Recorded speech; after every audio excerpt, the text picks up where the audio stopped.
another day.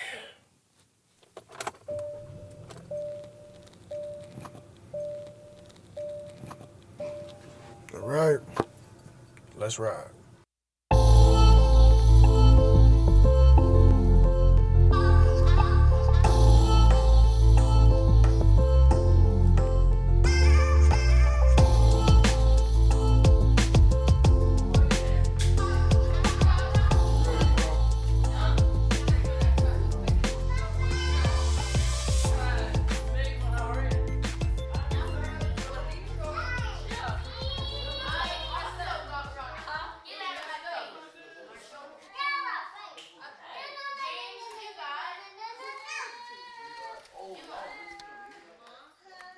Oh, my bad. Shit.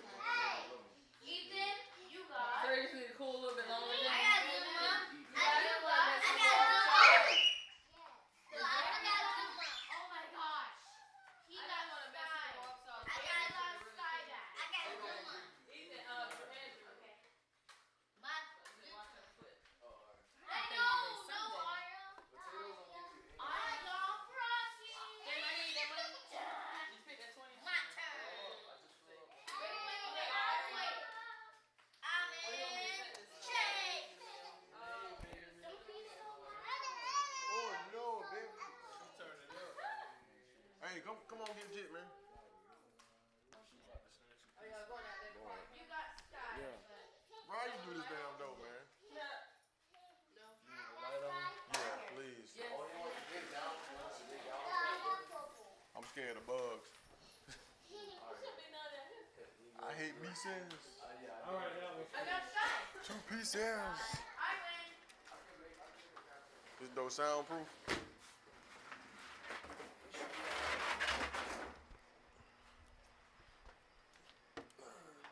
I wanted to see. I never used this tripod before, so this little joint come with it. Cause I don't know how loud we gonna have to talk with this little going on here, man. So I'm gonna see what's up. I ain't rolling, man. I just took me a couple dabs.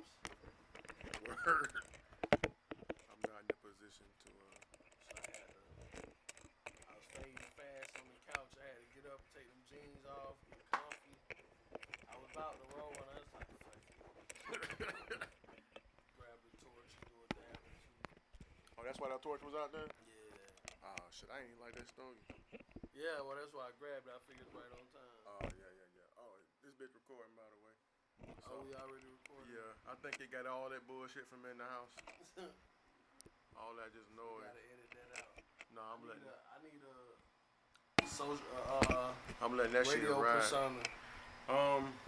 Do it on the fly. Cause I don't know what to tell you, bro. I said I was gonna refer to myself as Blackout because I ain't want to be found out if I say anything reckless. You know, niggas got jobs. I wonder if this motherfucker's even picking up for real. Well, it's all good. Well, you know, Drew called me old head. Oh, I didn't call everybody old head. But yeah, shit is rocking. So it's a pleasure, man. I appreciate it. It's a pleasure. Finally got to the crib. I got this bitch. I ain't even got no flame. Here you go. I got the torch. I ain't got no punch. Oh, let me go look in the liquor can. Pen, bro. Like I don't need my pen. I'm gonna keep it rolling until you get back. I don't know what we gonna. I got a couple of topics in my little phone here, man. Where was the tablet at? He said it was up against the wall behind her suitcase. Bro, I'm fighting everybody, man. He said he's fighting everybody. Everybody gotta catch the fade. This is what happens when you with your family and people just do things. You love them to death, but then if you want to hurt them at the end of the day, because this is craziness. How do I got this set up? I think it's about right. My partner went there to grab me a little punch for this cigar, so we can do this podcast thing. Usually, ain't no playing this ride, by the way. Blackout. Me and I guess my partner, he gonna go by old head today. I'm at home in Duval County, man. And this is where I found out about the Nipsey Hussle shit I talked to y'all about in that last little quick episode. But it's been a couple other things that happened since then. But me and bro just finna chop it up. Because supposed to be moving to Japan or some other shit. Maybe my last time at home. So it's midnight. It's like 12:30. And I'm out on the porch waiting for bro to get back. Lights a little cigar. A little celebration before we haul ass to get back on this plane. Back out to San Diego. And my dumb ass, I pressed the button, started recording. I said, fuck it, I'm gonna let it ride. Cause that's life. I'm not in the car today. I'm just out. We're in the house with the family, trying something a little bit different. So hopefully it'll work out. Hopefully it's worth listening to. I'm like, where bruh at, man? Shit, cause we both tired as hell. We've been running around all day, back and forth from one side of town to the other. Just trying to see folks on the last run, and a lot of people I couldn't see, but it just be like that sometimes when you in the city that's spread out and everybody got their own shit going on. So just gotta make it work the best you can. 'Cause, I mean, if you travel across country and you end up in your hometown, like, I'm not expecting motherfuckers to beat the door down, but I really didn't go anywhere differently than I would have went before I left. So for me, if I put in the effort, the time, and the motherfucking money to get somewhere, and I don't see somebody, well, I did 90% of the work. You got the jump, bro? Yeah, you got that big stogie?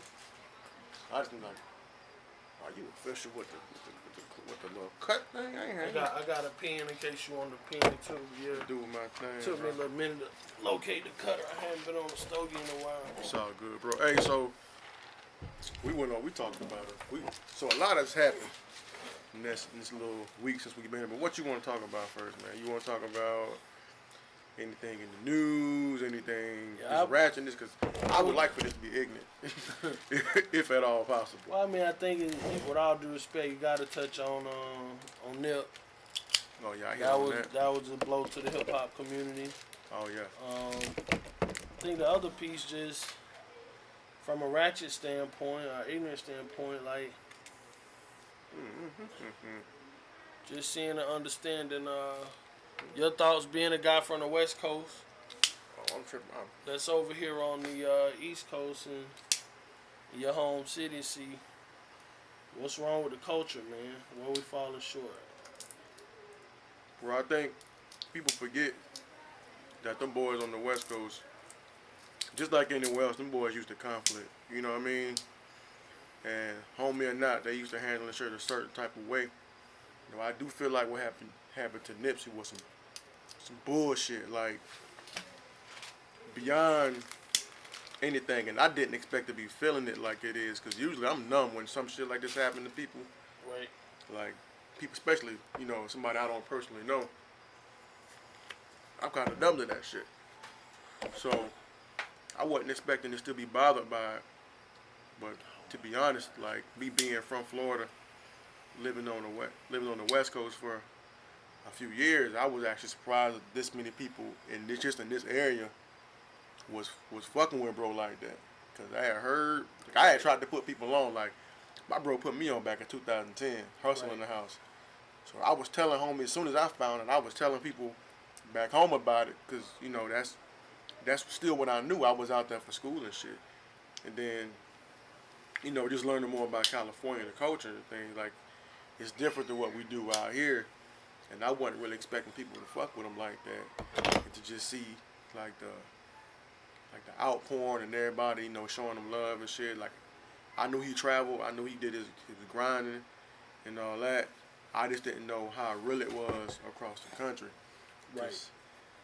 Like I've been living on the West Coast for the past couple of years, so I know he big out there.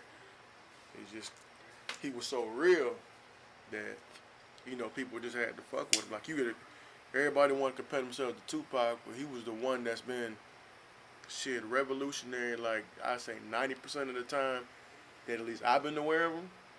Right. He been revolutionary. Even when he was on his Bullets Ain't Got No Name, all that early Nipsey shit, his thing was still all money in, no money out, own your shit. You know, he was still doing it like that. So for me, bro, to see people out here get with him was cool, and just with what happened to him, bro. And I did like a short little podcast, like showing my appreciation for him, but like what happened to him was just so tragic. And you realize how important he is once you see people rapping him like that. Right. With everything he was trying to do. He was talking about what needs to happen in Jacksonville, like the mentality change. Like making it, he could live in the hills and all that shit, but he stood right there where he was from, showing people how to enterprise and shit, you know what I'm saying? If that makes sense. Yeah, absolutely. I will say I didn't recognize the how many people he touched, how many people was in his music or his message until after his passing. I just say for me it's disappointing that as a people and as a community it takes something like that to bring us together. Yeah. Or to unite around the message, and then what we saw on the news today with young Kodak speaking out against them, you know, Nipsey old lady, the mother of his children, and since his death, for Kodak to come out and say what he said. Damn. Hey. Well, Like it, let it ride. Yeah, it's wild. For Kodak to come out and say what he said, you know, just young niggas ain't got no home training, man. Yeah. I think the issue with Kodak is that he made it young in age. Like I know he's been doing this thing for a while, but he made it at an immature age, right? Right. So I think in his camp, he is the big homie. He may have some dudes around him, but he paying all them dudes. And they may be really foreign. They may be like real guys from his neighborhood, but they ain't really checking him, like how to move around in the industry. Because you think about Kodak moved away from Florida because he said himself he be on a bunch of bullshit. He didn't want to deal with a lot of shit. But now you make this misstep. So brazen at being from Florida, you make this misstep. You live in Cali. Right. Now you got California problems. Cause it ain't just like it's Crips that's mad. It's Bloods and Crips and just regular people that's mad that this motherfucker got killed. Because right. Nipsey was a bad motherfucker.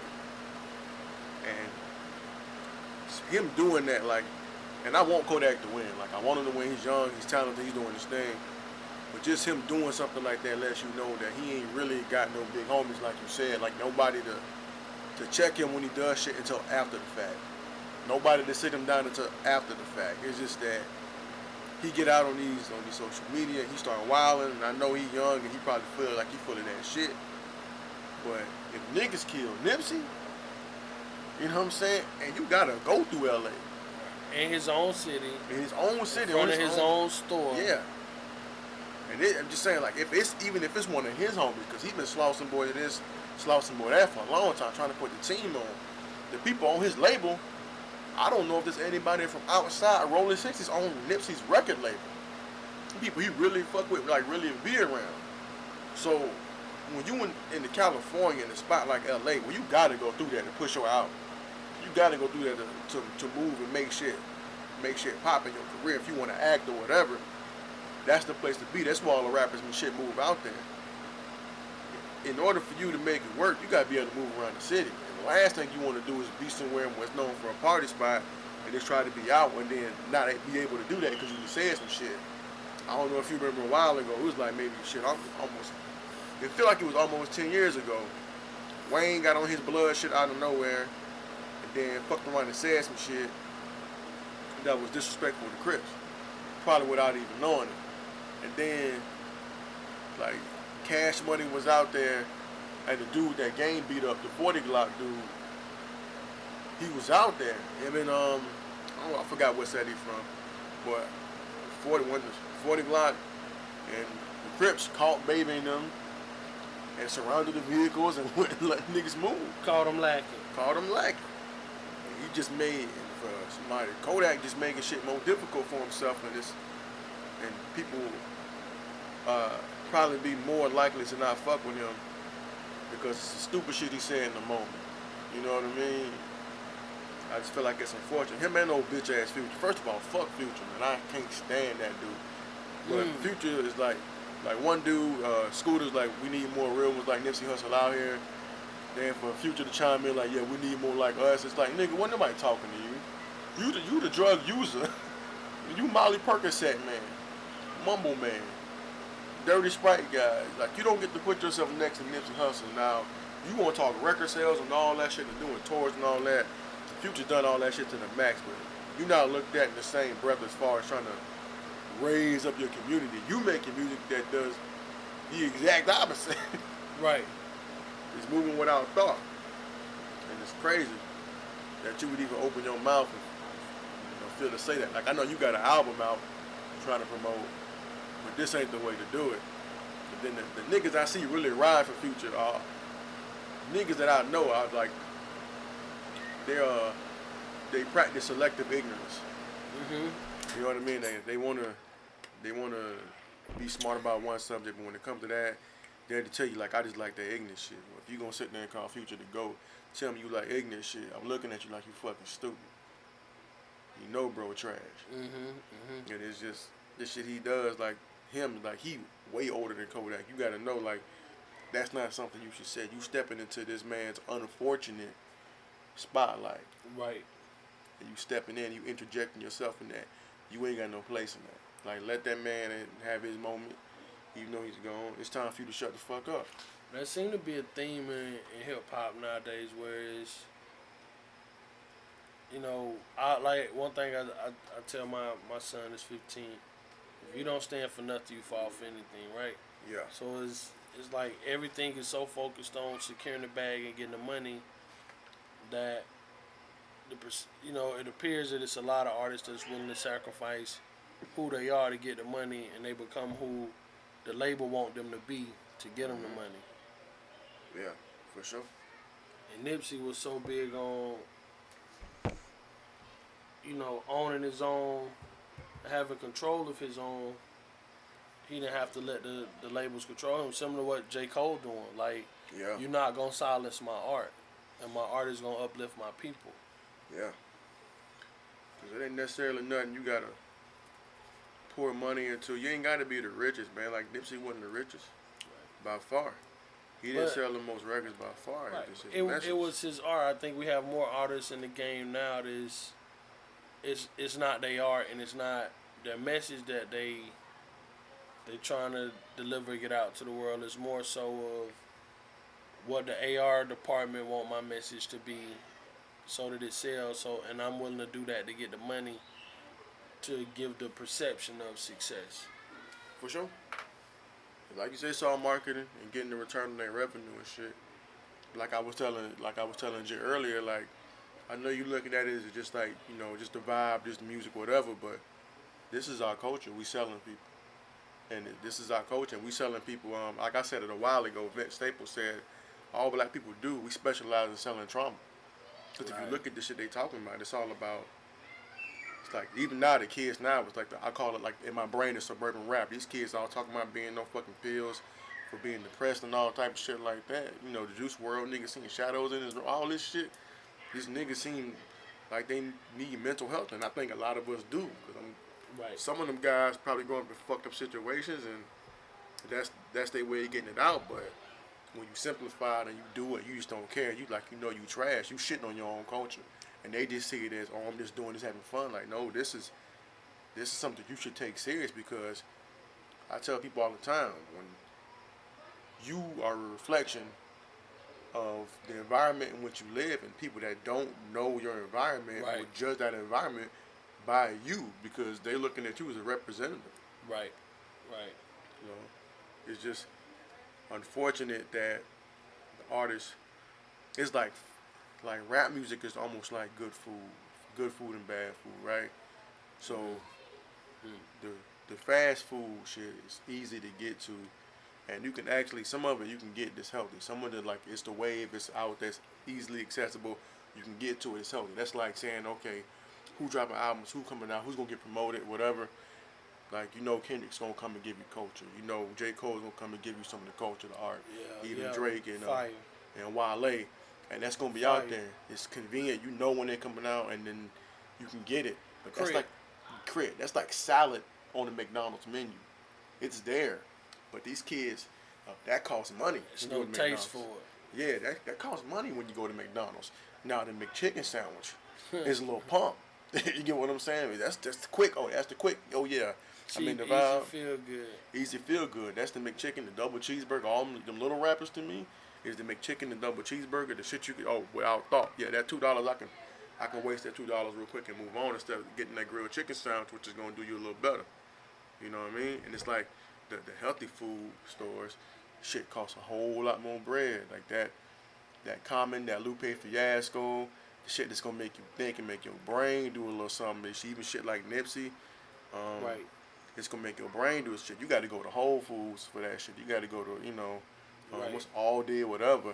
But the other bullshit, that's like getting the snack at the corner store. Right. It's right there for you in your fucked up neighborhood. Right. And it's just wow, man. So appreciate the thoughts on Nipsey. So I want to change gears a little bit. Word. Talk about, because I know this show is it's respectful of all situations, genders, and it's equal opportunities, right? Yeah, so yeah. Everybody treated equally. So let's talk about the Cardi B bullshit. Oh yeah, Like, that's why does Cardi B get to drug men, rape them, rob them? She never said rape them really, but yeah. drug them and rob them, and we give her less energy than we give Bill. Or Kels, Terrible. or That shit was wild. or Mike. Oh, well, actually, I didn't really dig into it because I was like, I don't even want to Know get about into the that bullshit. debate. Yeah, like I'm certain shit I shy away from, but I was listening to something else, and the guy made a good point. One of the guys made a good point. He said, well, if you were in that situation, you were obviously buying pussy anyway, or attempted to. So you subjected yourself to this. This wasn't against your will. Like, True, every you nigga that ever bought pussy know it could potentially be a setup. you subjected yourself to this purposely with the thought of you was gonna have sex or something like that. Because why else would you be in this situation? Which I didn't even think about because I wasn't even that focused on the situation. But I do think Cardi, she's gonna get a lot of leeway with this shit because she's lovable and we love to see her have fun and we love to see her make it. It's like a success story, like nothing to something, rags to riches. But I don't think that she was somebody that anybody held like in a space of high character like Bill Cosby was. Cause she don't come off holier than thou like I'm Dr. Bill Cosby. We should be doing this X, Y, and Z. She'll tell you I'm a And by stripper. the way, I rape bitches on the weekend. Yeah, rape bitches on the weekend, like Steph Curry with the pills. You know what I'm saying? Bloop, all in that Jello pudding. Like Chappelle says, he saves and he rapes. Or he rapes and he saves, but he saves more than he rapes. Yeah, I guess, bro. I guess. I mean, hey, it is what it is. But I'm just saying, like, if you look at Cardi B, she's a stripper hoe. That's what she said coming out. So it's like, what she said to me is the type of behavior that I expect from somebody. Why should I like not that. expect a stripper hoe to be robbing niggas? Exactly. Like if that's what they're known for doing, it's like that's what I expect. Like Yeah. I don't. When she Yeah. said stripper, like a stripper, like, okay, people that dance. You said stripper hoe to me. I'm like that implied there may be something beyond that. So I just kind of assumed Whatever that, to secure the bag. yeah, because anything I've ever heard about prostitutes from watching like hookers on the point and shit like that when I was legit being sneaky is that sometimes they get robbed, sometimes they rob people. So yeah, I mean I've seen my partner like I've heard stories about my partner like fucking with these bras and like giving them coke for dances and shit like that. I'm like that's crazy, but that's the underworld, Right. And it's real. Right. But I think she definitely gets a pass because people don't expect her to be on a. She doesn't have that same prestige attached to it that like Right. Bill Cosby had. Now R. Kelly was just like we knew he was nasty when he married Aaliyah. I've said that 1,000 times. and Mike, that was a 20-year rumor. But like I know you, I'm not gonna I'm not gonna hold anybody who didn't see that documentary yet to the same. I've yet to see the documentary. I would like to check it out, but I don't know what I want to do. I think once the media named him Wacko Jacko, that kind of did it for me. Like, yeah, I mean, yeah, bro. Cause I'm telling you, I fought it, and I've said it on here a few times.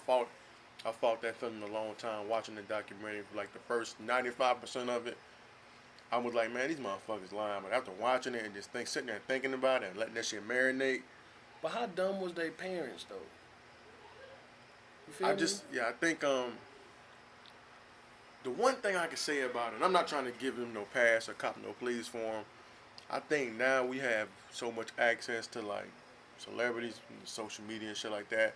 Such a look into their lives. I think they were just like real, like really enamored. That's the right word, with the fact that he was actually fucking with them. Right. So that's like they coming from the age where people would follow rock bands on tours just to do it and shit. So to see the biggest star in the world like fucking with your family, I guess they were hypnotized too. Cause the whole time I'm watching it, I'm like, yeah, it sounded like Mike was trying to fuck with moms, but nah. When you get deeper into it, like it wasn't the case. And like I always say, it's just too close for me to be like, you know what, he didn't do it, or it's just too close. And Right. and like I always say, black people we gotta be accountable about shit. We gotta protect our own. And one of the key words I always tell people is value. Like, what do you value? Do you value what you like, or do you value what's right? Right. Because people will look at evidence and be like, well, it's obvious that a certain politician in a certain very high office, it's obvious that this guy's a moron based on the evidence we have, this, that, and the third. We're like, yeah, it's obvious. This guy's this, that, and the third. But then you get obvious evidence against somebody like R. Kelly and Michael Jackson. You want to fight it and not believe it because you like them. It's like that cognitive dissonance shit that they talk about. You know about it, but the evidence is there, but because of your emotional attachment to it, you unable to separate and accept that this individual was fucked up. Right. So you make excuses for it and shit like that. Makes sense. Yeah. But I know it's something I want to talk to you about, and mainly because you live here, and I've seen you. Like I went with you, and while you had a meeting. So being a black man from with your background, you know what I mean. Like I watched your grind. Right. I watched you go through school and work and progress. Right. Like, how do you feel as a black person that has the ability to I don't know if you ever heard the term. I know you're familiar with what I'm talking about though. The code switch. You could be in the room and we could speak a certain type of way, and then you could speak in the corporate way and make it work. How do you feel on a day-to-day basis? And let me get this off real quick. Knowing you bust your ass, right? Go to work every day and do your thing. And that background noise is the fan on vacay, so deal with it. You go to work every day, provide for your family. Got a good woman who does the same. Right. And then we go, as we travel throughout the city, you see people that just look like, they ceiling is low. Right. When you being able to move and live in both worlds, how do you feel about that? And just in Jacksonville, you can see it.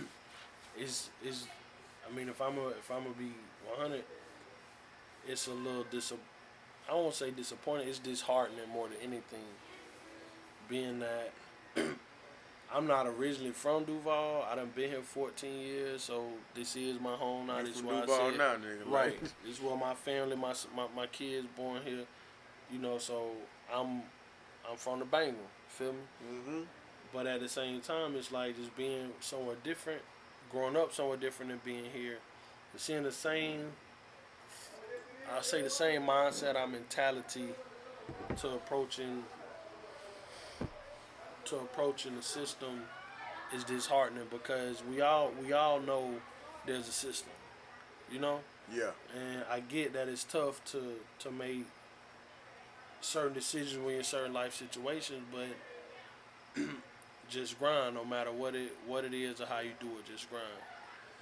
And so it's, oh damn. Let's keep rocking, man. We can't do shit about it. It's Florida, So- man. It's hot, AC. So for me,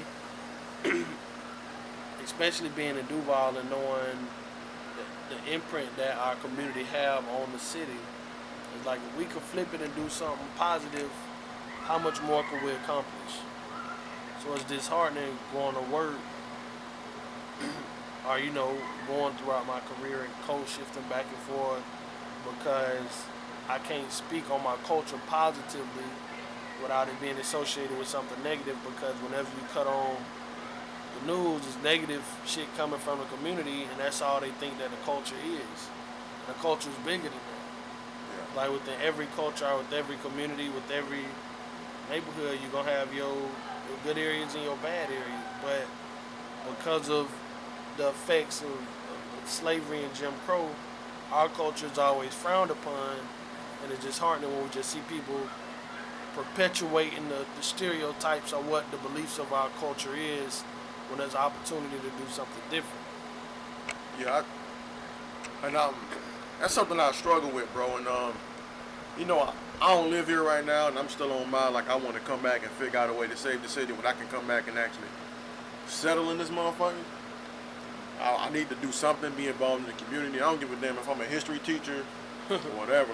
Shout out to my homeboy Jeremy. Shout out to him because he talking about going and being a sociology professor so he can come back and teach us why we fucked up. Right. Things that shit like me and you understand.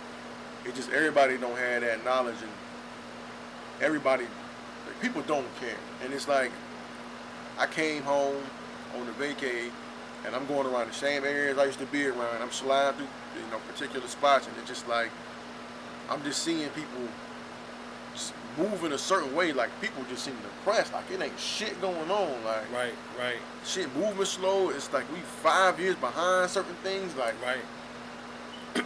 it's like I don't even know what to call it. Right. Then I go to not to to downplay the neighborhood, but I went to a certain neighborhood and got some banging ass chicken, trap house chicken out there just stinging it. I just saw a few people just at the store, and I'm like, I love my folks, man.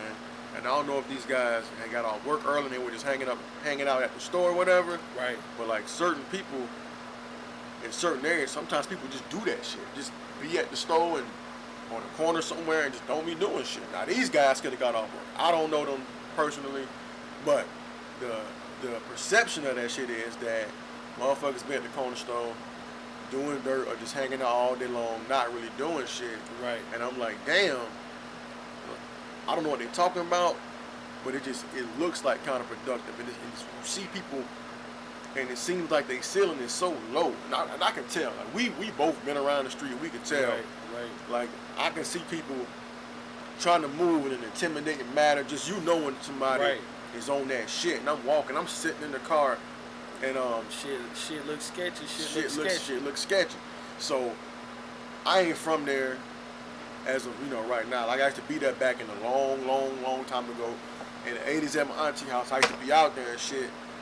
But I would go back and forth every now and again. But like I'm just out there, nobody really knows who I am.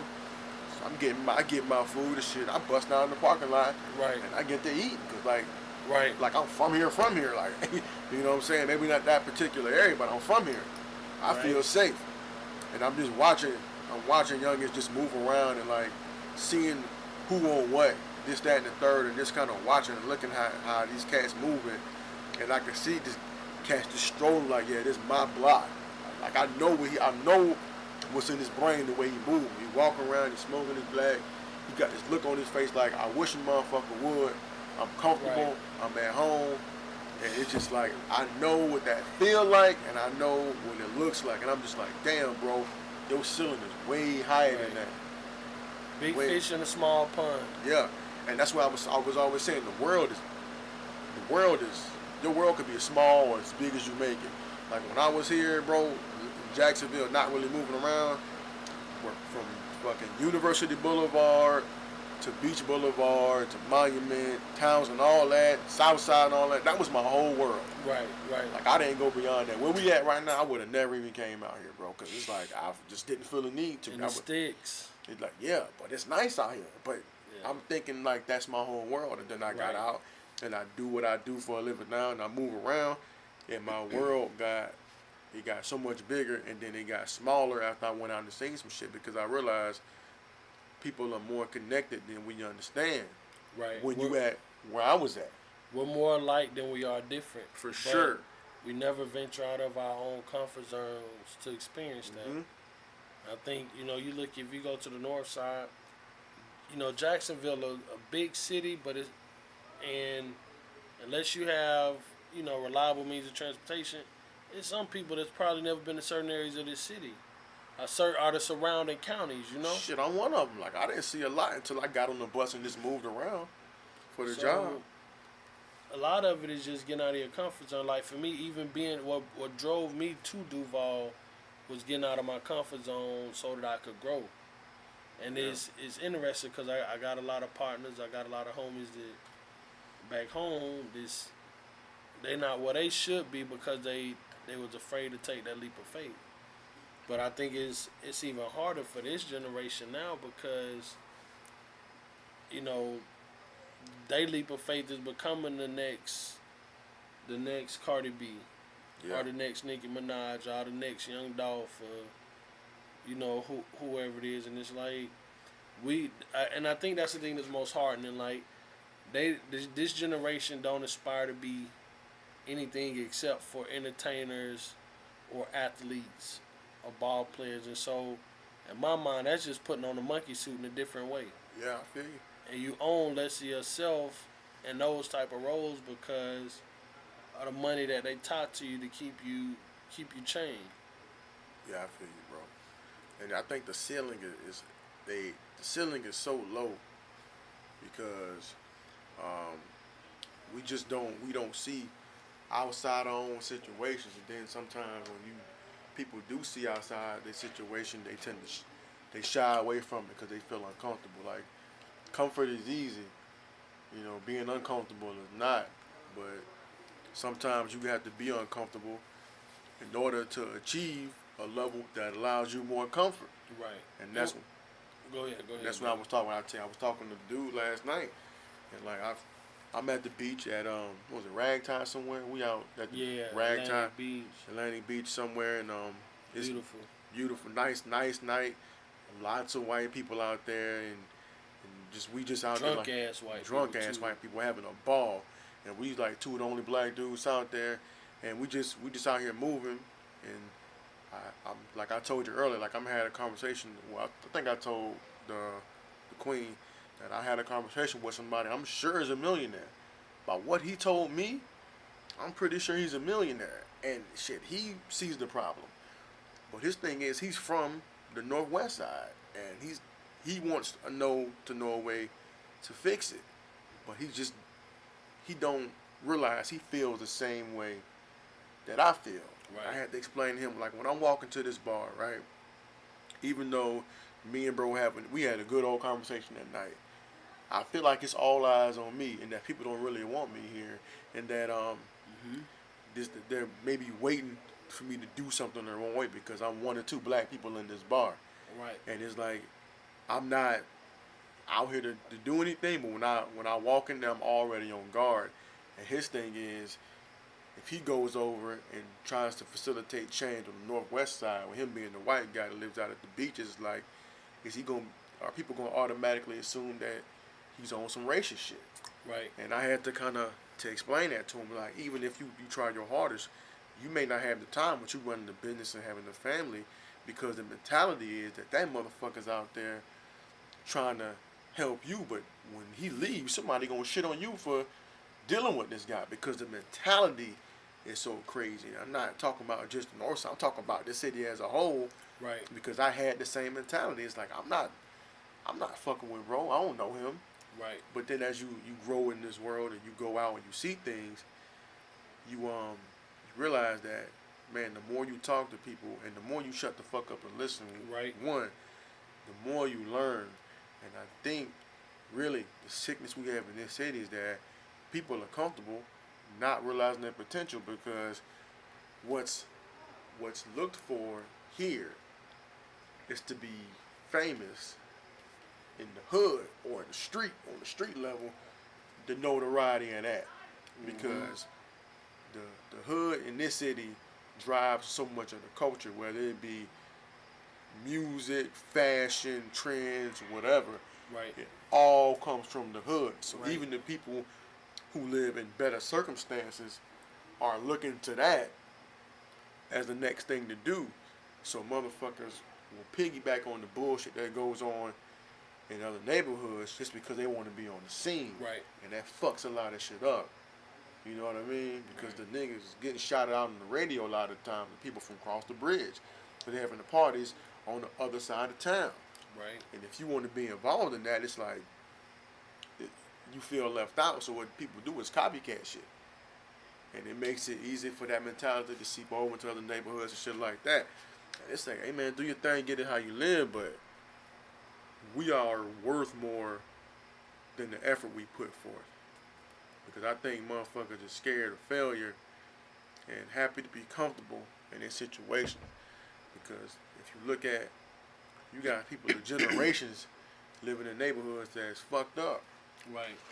Well, we gotta get past the me first mindset of I made it, I'm balling, I'm getting money.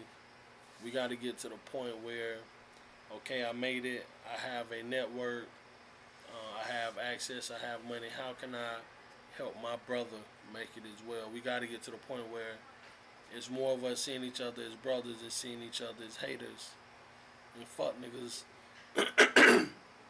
and fuck niggas that want to see me fall and that's decide to get me. And we gotta stop hating and embracing people's success. Yeah, I think that's big. And as you embrace that success, you know your brother can pull you up. You look at how large this city is, how big the African American community is, how big hip hop is. A lot of young buzzing hip hop artists. Yeah. And there's no reason we shouldn't be able to replicate what Atlanta's replicating from a black-owned business and just having a thriving African-American community and culture that's helping drive this city. Yeah. And as close as we are to Atlanta, we should be able to partner with them to get something going. Yeah. My thing, go ahead, Ro. The most challenging part is just this young generation. Is no respect, it's no loyalty. Yeah. Is no understanding, it's no reasoning. They just me out there. It's like a whole generation of fucking sociopaths, bro. Yeah, I feel you. And I look at that and I'm like, we could link with Atlanta. We could link with Miami. Maybe even Tallahassee. But I'm like, and I'll exclude Tallahassee, but I'll be like, why the fuck should we, bro? If you look at, this is a big city. There's a lot of people here. And if you look at like the Bay Area, right? The Bay Area rappers, even when they had their little hyphy movement that popped for a little bit, and then that shit went away. But the dudes from the Bay, like the big rappers in the Bay, are still able to generate funds and revenue, and they put their music out, and they got like a niche audience, right? Right. But they able to sustain themselves as an area, as a community, whatever, because there's unity there. You know what I'm saying? Like Right. they're able to come up. So when they got tapped to blow up and do their thing, they kind of did their shit. And the thing with the Bay is kind of fucked up. People kind of stole their sound and moved it around a little bit, but they still, Mr. Fab, E40, Short, all them boys out in the Bay. One time for Mac Dre, rest in peace, is that they still were able to maintain and do what the hell they wanted to do. They're not even really listening to shit from outside. Right. Because right. it's cool, yeah, they hear it and it's cool, like, yeah, but they got their own shit. Right. You know what I'm saying? They own sound, their own thing. But Duval could be the same thing. Why not? We too busy copying other motherfuckers and trying to ride their coattails. Like, no, like make this city the spot. Right. You know what I'm saying? And shout out to everybody who got I Believe in Duval shirts on. And there's people here that want to make this city great. DTWD. Yeah, you goddamn right. Yeah, Duval till we die. There's people here that want to do it. It's not all negative, so I don't want nobody to think that we just shitting on it. There's a lot of people here that are entrepreneurs and like promoters and all that shit. And it's cool. I'm glad the promoters and all that are out there, but I want to see the lawyers and the doctors and the policemen and all that shit and whoever else is doing something to change the community. I want to hear their names too. Right. You know what I'm saying? Or at least know right. the organization. So if I want to help somebody out. Like the dude I was talking to last night, like the business owner and shit. Yeah. Like he gave me his number. Like, hey man, if you really serious about making a change, hit me up. Right. And like I'm like, shit, I do whatever I can. I'm not gonna really be here. I'm gonna move around. I ain't gonna really be here like that. Right. But that don't mean I won't bump into somebody or find out about somebody else, and maybe I could connect them that way. Because I want to see shit change. And it's people that want to do it. It's just that people have to actually go about doing it. Right. And accepting that challenge. But it's hard. Like being back here and actually being in the city and just seeing the struggle that's on people's faces out here, bro. Right. It's hard. Like, one of the things that's frustrating is when you that's only one section of the city. For every 5 people that had a struggle on their face, there's 10 more that's traveling, adventuring to a different part of the city to enjoy what the city has to offer. yeah. So, there's a lot that the city have to offer. What are we doing to maximize it and take care of it? And my concern is, with the way 45 handling everything, a lot of these programs that are access to certain things to keep generations in place in certain areas, it's gonna go away. So we really at a crucial point where we gotta step up. Yeah. We gotta step up, or we're gonna be phased out. For real. That's real. But then motherfuckers be like, I don't want to, shit ain't gonna change, I ain't gonna vote, shit never change, it's because motherfuckers like you don't vote. All the little stupid shit, how they able to harass you, how we got this fucking stand your ground law, all this shit, people gotta vote on that shit. And when you got a base that's riled up by big politicians and shit, and they got people scared and shook, and they see they getting the upper hand, they gonna go out and they gonna mobilize and they gonna vote and they gonna get the people out in the streets and pass the laws that's gonna benefit the guys that are currently in office. And these same values are getting passed down to these people's children. You seen the I don't know if you seen a while back when that group of kids had on those Make America Great Again hats. Right. They all had them on. Like, these motherfuckers can't even vote yet. So these values that are out there, they're getting passed down to people who are fucking 14, 15, 16. Right. The next few election cycles, they're gonna be able to vote. And they know not to pay attention to local elections. You see what happened with the goddamn Tea Party. Right. The Tea Party infiltrated the Republican Party. Right. And they had issues within themselves because that mentality got pushed down from the parents. And when them youngins were able to vote and able to do shit, they got some of them motherfuckers put in Congress. Right. So it's just, why can't other people do the same thing? And you got people like, you got black conservatives that spend all this time on the road, going to these colleges, talking to black kids in colleges and shit. And black and white kids, whoever in these colleges and shit. That's cool. I'm with that. Go talk to them. You a black person that can speak well, present yourself, and represent yourself well, regardless of political affiliation. That's cool. Go out there and talk to them. But my thing is, the people that don't go to college vote as well. The people that may be struggling, they can vote as well. So when you gonna go fucking talk to them? You talking that the majority of us, they don't fucking talk to us. Right. That's the fucking problem. Go to the hood. Go to some of these other neighborhoods. And yeah, you might get fucked with and all that. But if you're persistent about it and you keep going, your message will be heard. And if we need to do like what Candace Owens says, Blexit, if we need to Blexit, stop yelling and acting like an asshole and try to please these white people who paying you, and do something to actually uplift your fucking community. And then maybe you can get some of this black people money, and you can get support from your black people. If you feel like black people should lead the Democratic Party, but the way you go about moving and talking at us instead of to us is part of what's fucking it up.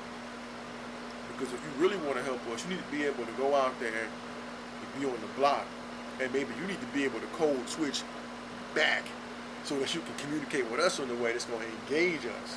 Well, I think that's where the root of the problem is there's a lot of, I would say, politicians and just white America that doesn't understand the African American culture, or how minority cultures overlap in you good, bro? How they overlap in a lot of ways, and taking the time to understand will be beneficial and be helpful to bridging that gap. Yeah. I mean, a lot of times it's just a matter of looking at what data or research shows you, how the internet, or how the connect to the culture, how to be perceived on television.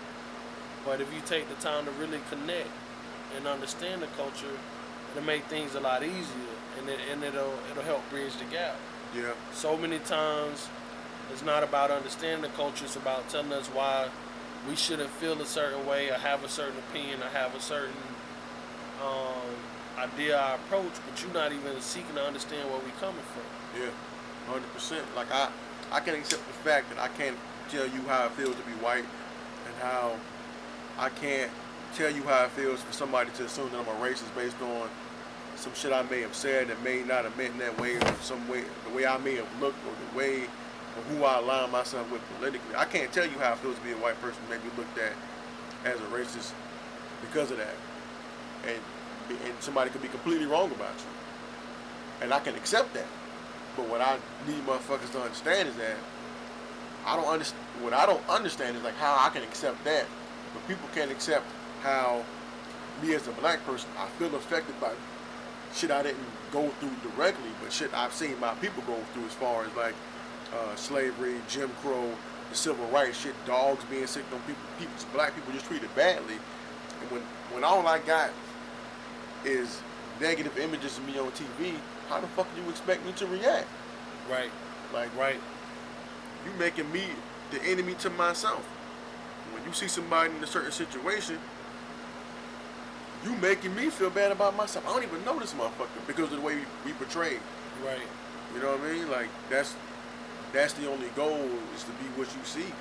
Right. For a lot of people. And if you don't have a positive influence, and you watching TV and you watching all this other bullshit, and you on World Stars, like, what other influence do you have? Right. And a part of that, a lot of that is on us as black people, is that we gotta modify our value system a little bit. And we gotta stop buying and accepting the images that's sold to us, or the stereotypes that sold to us. Like, if you articulate well and you speak well, then you speak white. You know? Yeah, I think a lot of that's fear. I think a lot of that is a person like that can't effectively at that time code switch. Right. Feeling like you are communicating to them in a way that puts you at a level above them. It's like an angry reaction to something, like, oh, you act like one of them. It's like, no, I have the ability to live in both worlds. You are struggling Right. to get to where I can be, or you have not experienced you haven't had other encounters with people and seen that. Right. Hey, outside of your neighborhood, you black, I'm black, there's different types of black people. We aren't all the same. I don't think a lot of us know that. You know what I'm saying? Especially when you're young and you encapsulated in your bubble. And I think that's what a lot of the issues in Duval are, is that a lot of us live in the bubble. Like, we live within our own networks and shit. And that bubble is thick. That's not a bubble you can easily burst. You know what I mean? Right. And it took me to just a chance encounter, to be around somebody and just to get a piece of that knowledge dropped in my lap, for me to understand that there's a different line of thinking other than what's here. And once I did that shit, it opened up the world to me, and I had to embrace it, and I was able to look at things with a different point of view other than the shit that's put in your face all the time. So I think the more that there's people out there doing that, the better off we'll be. Just, you ain't gotta follow whatever new line of thinking is presented to you. Right. But just know it's there. Awareness. So is that selling out? Like, is code shifting considered selling out? Like, are you no longer keeping it real because when you got around somebody that wasn't from the community, I wasn't a part of culture, that you started to articulate differently, or you felt that you had to carry yourself in a different manner? Nah, because you have to be able to survive. Like, you're not only going to encounter your people.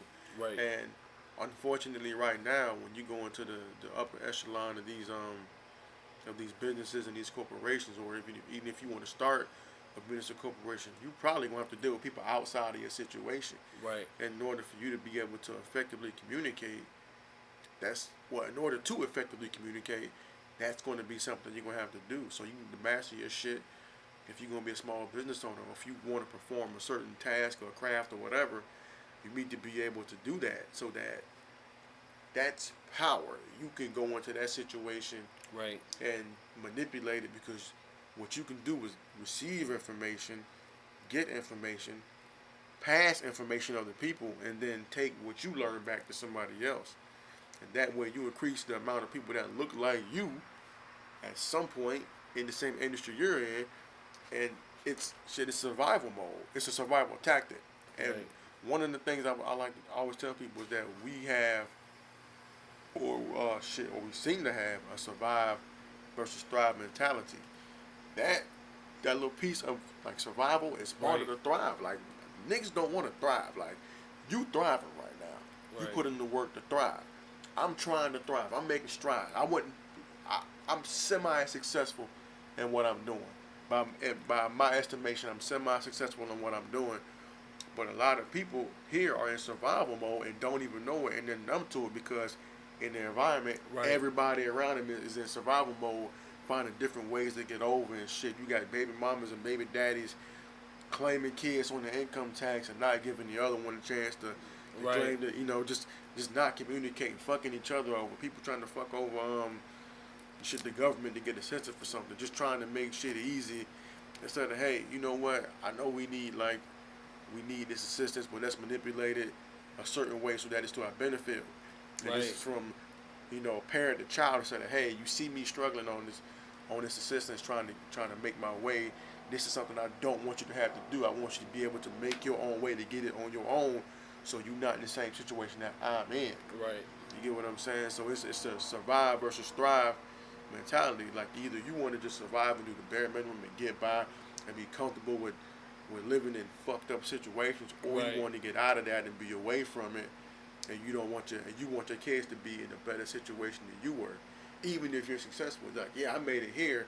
Like, I made it halfway through the pyramid. Well, I need my kids to make it fucking 3/4 of 75% of the way to the top, so that they kids can make it to the top of that motherfucker.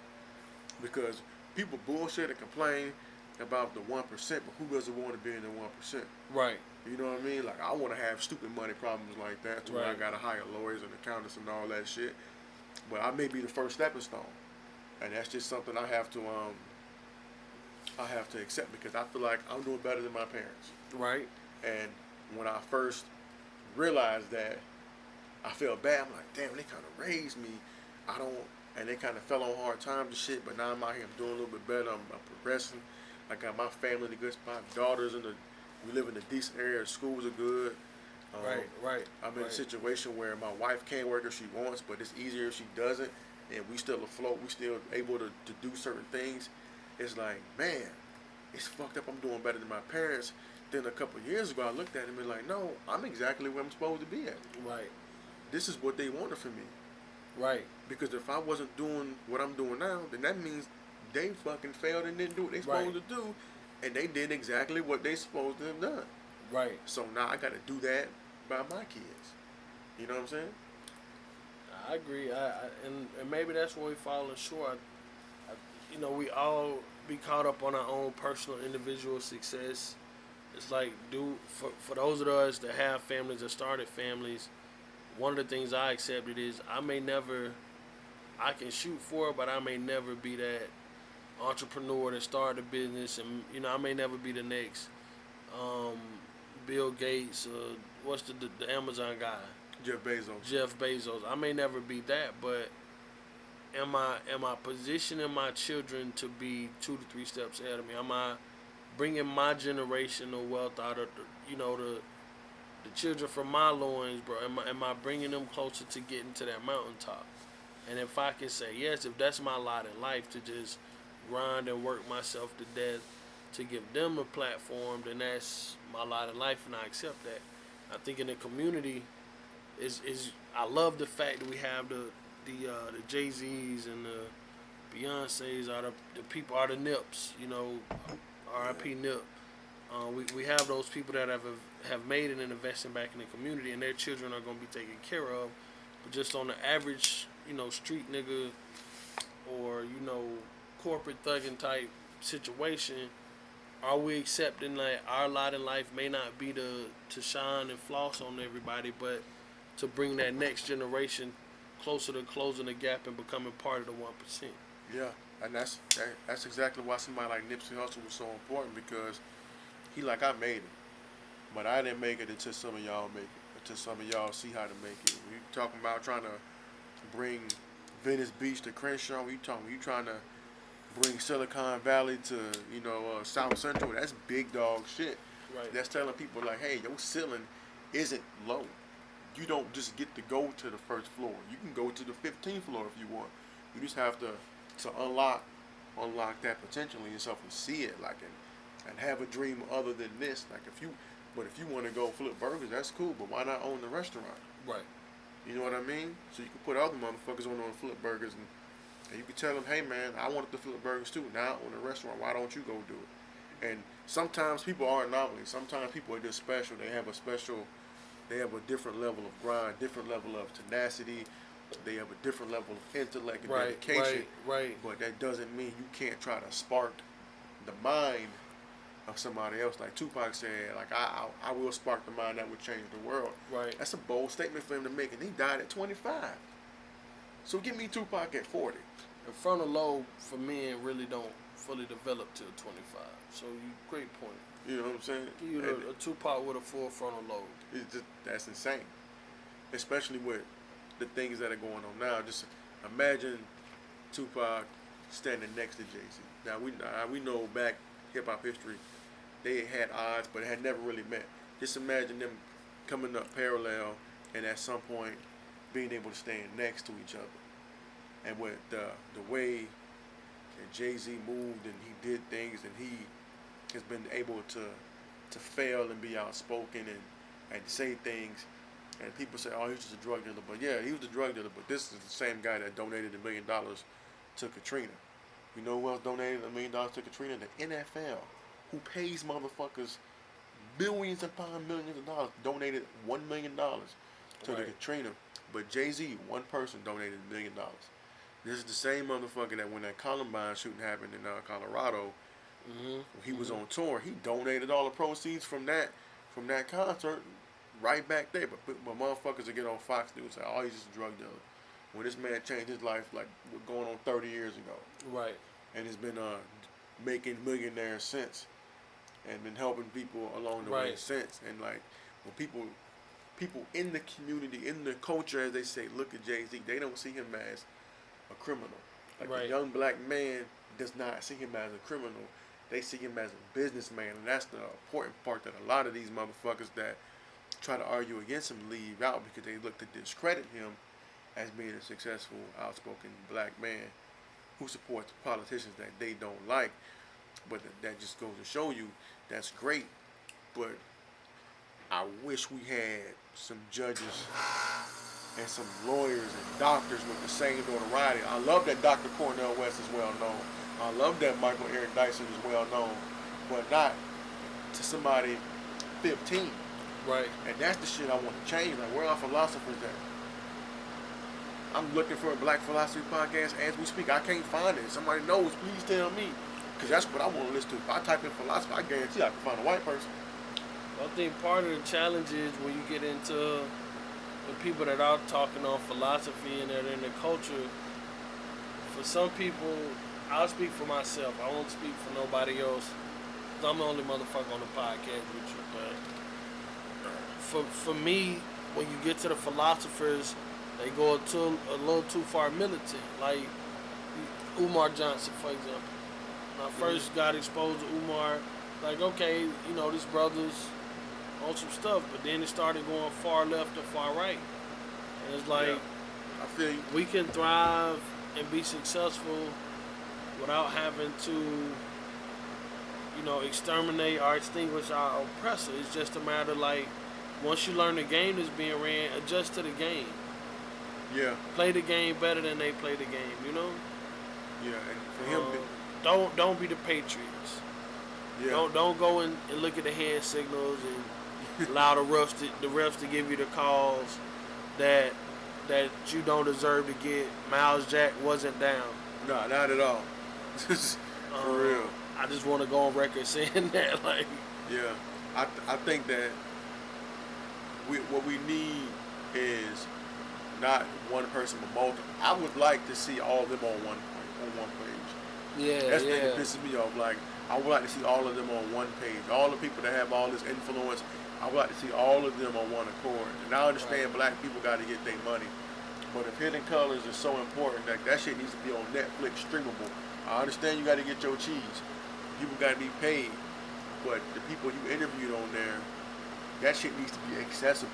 Right. Like even with the ancestry, the African DNA shit, like that's cool, but you really want people to pay $300 for this shit? And I understand what you're saying, the services and all that, this, that, and the third. I get it. It's extensive. It's deep. Cool. But, yo, $300 for some shit I can get for $59? What am I going to do? I don't have the money to pay the 300 bones to go make it accessible for the section of the community that needs to be reached, and it needs to understand that at a different level. Like let us be great too, because all of us ain't got 300 bones to spend on some shit that a lot of us probably, quite frankly, won't even believe in. Like this, it's crazy. But I would like to see people like you said, like Umar Johnson on one accord, like you're going out, you talking, you're doing that. But what's the effect? Like, where's the school at? I understand things don't. You talking about you got the money set aside for the school. Where is the school? Right. I'm not questioning your intent. I'm questioning the result. And have you gone so far that you have alienated people? Everybody ain't ready for the straight boom, that message, and you put it out hard that way because black people are layered, and because somebody ain't fucking with your message because of the way you present it don't mean you a coward. No, it means that maybe for your long-term benefit, you got to curtail it or maybe wean people into what you got to say. But we still have to learn we have to be able to live in this world with other people. Right. And that's the thing, is like you want us to be able to, to live in the world and be positive and prominent black man. I'm all with that. But in order for us to get our infrastructure all the way together, we need to be able to move around and be with other people. And that's why I love Killer Mike. Because Killer Mike will give you the real, but Killer Mike. Yeah, he's not just gonna not fuck with white people. We like, no, that's not the case. Like, I think he's a realistic philosopher. Right. And the way he does it is that he's gonna break it down to you as simple as it can be. He's gonna be honest with you. Right. He's very pro-black, not anti-white. And the message he puts out is like, I think it's able to be received well by all races. Right. Unless you're sensitive to it. And I think that's why that show he did, that Trigger. Oh, you watched Trigger Warning? Trigger Warning, yeah, I watched it. Trigger Warning was such a great show because anybody can look at that and laugh at it and see what it is. Right. There's some satire involved, but there's also some real messages in there. Right. Like, I want Cripple Cola. Like, I want it. Like, you know I would support it in my city, bro. Yeah. You know what I mean? It's just that, hey, we can do things to change. It's just we have to put it out in a way that's not targeted at just one certain set of black people. Some black people are Christians, some black people are Muslims, some black people are atheists, some black people are Jehovah's Witness and Buddhist and all that. Like, just put out in a blanket way, or a group of people come together and put it out in a way that it can be fucked with on a greater scale than it is now. But, Molly Perkins said.